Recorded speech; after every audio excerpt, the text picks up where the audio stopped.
ஏழாம் வகுப்பு தமிழ் இயல் 2 இலக்கணம் ஓரெழுத்து ஒரு மொழி பகுபதம் பகாபதம்.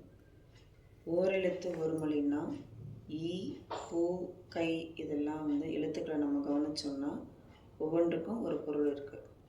இந்த மாதிரி ஒரு எழுத்தே பொருள் தரும் சொல்லாக அமைவதை ஓரெழுத்து மொழி ஒரு மொழி அப்படின்னு அழைப்பார்.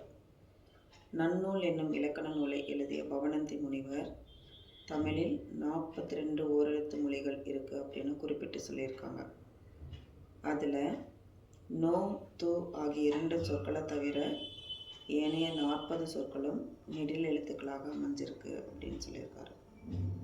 ஓரெழுத்து ஒரு மொழிகளும் அவற்றின் பொருளும் ஆ பசு, ஈ கொடு, ஊ இறைச்சி, ஏ அம்பு, ஐ தலைவன், ஓ மதகு நீர் தாங்கும் பலகை, கா சோலை, கு பூமி, கை ஒழுக்கம், கோ அரசன், சா இறந்து போ, சி இகழ்ச்சி, சே உயர்வு, சோ மதில், தா கொடு, தீ நெருப்பு, து தூய்மை, தே கடவுள், தை தைத்தல், நா நாவு, நீ முன்னிலை ஒருமை, நே அன்பு, நை இழிவு, நோ வறுமை, பா பாடல், பூ மலர், பே மேகம், பை இளமை, போ செல், மா மாமரம், மீ வான், மூ மூப்பு, மே அன்பு, மை அஞ்சனம், மோ மோத்தல், யா அகலம், வா அழைத்தல், வி மலர், வை புல், வௌ கவர், நோ நோய், து உன் அப்படின்னு மொத்தம் 42 இருக்கு. பகுபதம்.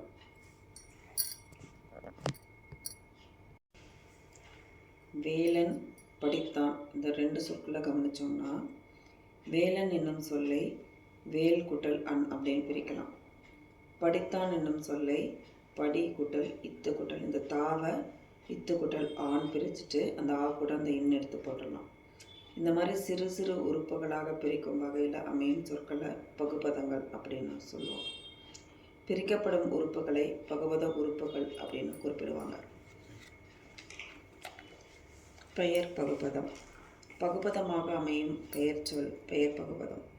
அதாவது பொருள், இடம், காலம், சினை, பண்பு, தொழில் இந்த 6 வகைப்படுத்துவாங்க.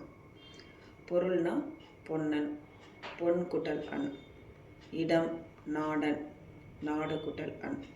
காலம் சித்திரையான், சித்திரை குட்டல் ஆண். சினை கண்ணன், கண் குட்டல் அன். பண்பு இனியன், இனிமை குட்டல் அன். தொழில் உழவன், உழவு குட்டல் அன். வினை பகுபதம். பகுபதமாக அமையும் வினைச்சொல் வினை பகுபதம். உண்கின்றான் இருக்கு, உன் குட்டல் கின்று குட்டல் ஆண் அப்படின்னு பிரிக்கிறோம். பகுபத உறுப்புகள் 6 வகைப்படும்.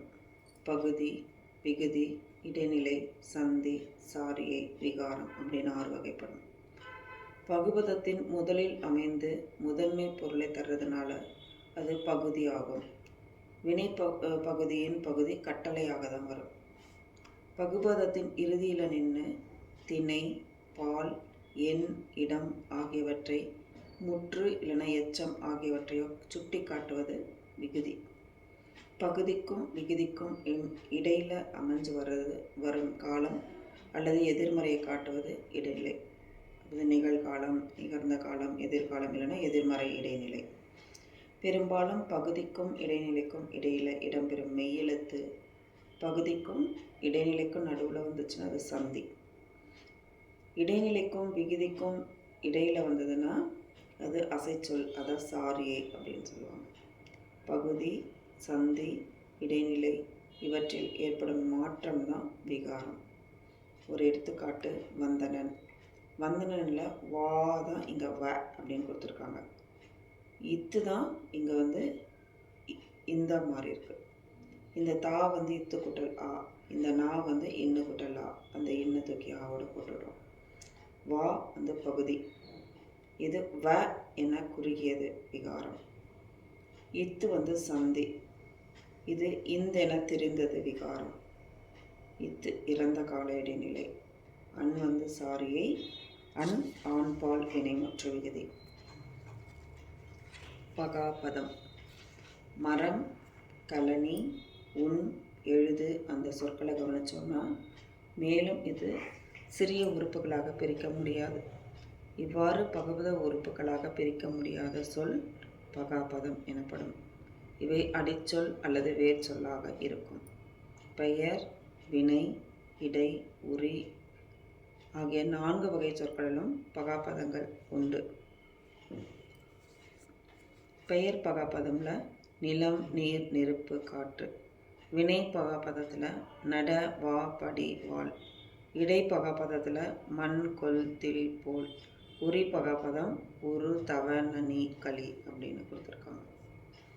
இந்த வீடியோ உங்களுக்கு பிடிச்சிருந்ததுன்னா லைக் பண்ணுங்கள், ஷேர் பண்ணுங்கள், கமெண்ட் பண்ணுங்கள், சப்ஸ்கிரைப் பண்ணுங்கள். உங்கள் ஃப்ரெண்ட்ஸ்க்கு வந்து ஃபார்வர்ட் பண்ணுங்கள். நன்றி. வாழ்க வளமுடன்.